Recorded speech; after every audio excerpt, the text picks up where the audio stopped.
नमस्कार। आपको मैं कुछ आंकड़े रखना चाहती हूँ और अगर बीच में मुझे ना टोका जाए तो मैं बहुत अनुग्रहित रहूंगी। उस आंकड़े के बाद इस बहस को कर लेते हैं। आप बार बार एक आंकड़ा कोट कर रहे हैं, 10 लाख करोड़ से ज्यादा बट्टे खाते में डाल दिए गए। यहां पर सवाल उठाया गया किसने डाले? प्रभु आपने डाले। 10 लाख करोड़ बट्टे खाते में आपने डालने का काम किया रिच उद्योगपतियों का। लेकिन उससे बड़ा एक मेरे पास फिगर है और उस फिगर को सुन लीजिए, अपने आप पिक्चर साफ होती जाएगी।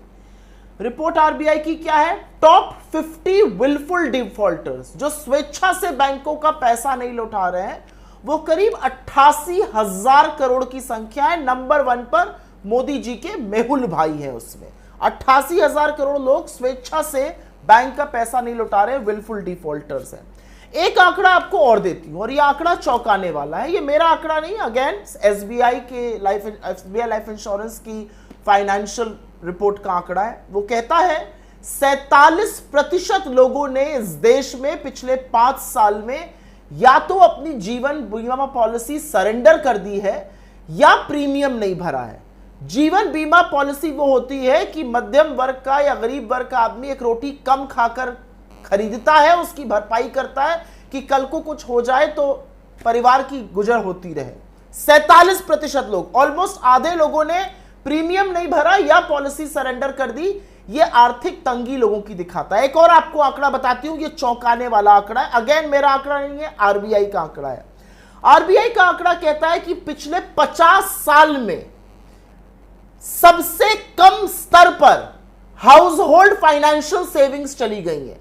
वो जो पैसा परिवार नौकरी पेशा करने वाले लोग थोड़ा सा बचाते हैं फ्यूचर के लिए, वो सबसे कम स्तर में 5 दशकों में 50 साल में चला गया है। आंकड़ा सुनिएगा, वित्तीय वर्ष 2022 में वो जीडीपी का 7.9% था, मतलब 8%, और वित्तीय वर्ष 23 में वो 5.1 मतलब 5% हो गया। 3 साल में वो करीब 23 लाख करोड़ से घटकर 13.5 लाख करोड़ पर आ गया। यह आपको सेविंग्स दिखा रहा है। लोग अपनी सेविंग से पैसा निकालकर खर्चने को मजबूर है। इसका एक और आंकड़ा है और यह आंकड़ा जरूरी है सुनना। रिटेल लोन 14-15% पे मिलता है। जी हां, 14-15% पे लोग लेते हैं। बहुत परिवार हिंदुस्तान में उसको लेने से सकुचाते हैं क्योंकि इतना हाई रेट है।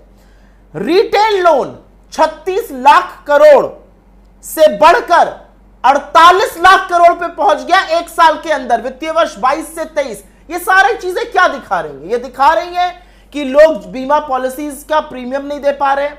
ये दिखा रही है कि सेविंग से लोगों को खर्चा करना पड़ रहा है। ये दिखा रही है कि लोग बहुत महंगा रिटेल लोन लेने को मजबूर है। ये आर्थिक तंगी दिखा रही है।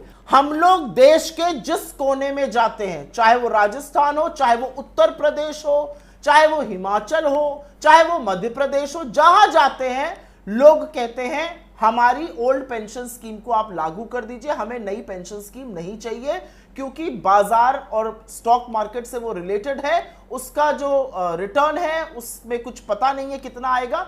आप ओल्ड पेंशन स्कीम हमें दे दीजिए जिसमें ग्रेचुइटी मिलती थी, फैमिली पेंशन भी मिलती थी और एक पता रहता था कितना मिलेगा। अगर लोगों की बात सुनकर उस पर निर्णय लेना राजनीति है तो ऐसी राजनीति ज्यादा होनी चाहिए।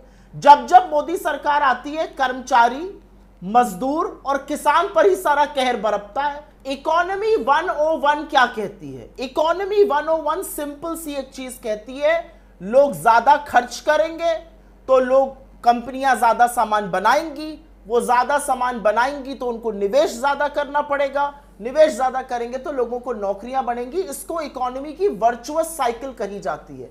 अगर लोग अपनी सेविंग से खींच रहे हैं, लोन ले रहे हैं, तो लोग खर्च, कंजम्पशन इंडिया में लगातार कम हो रहा है as a percentage of the GDP.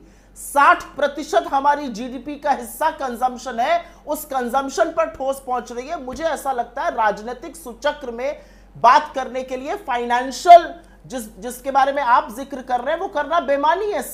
इस समय लोग आर्थिक तंगी से जूझ रहे हैं और उसके लिए जरूरी है कि ज्यादा निवेश हो, ज्यादा नौकरियां बने,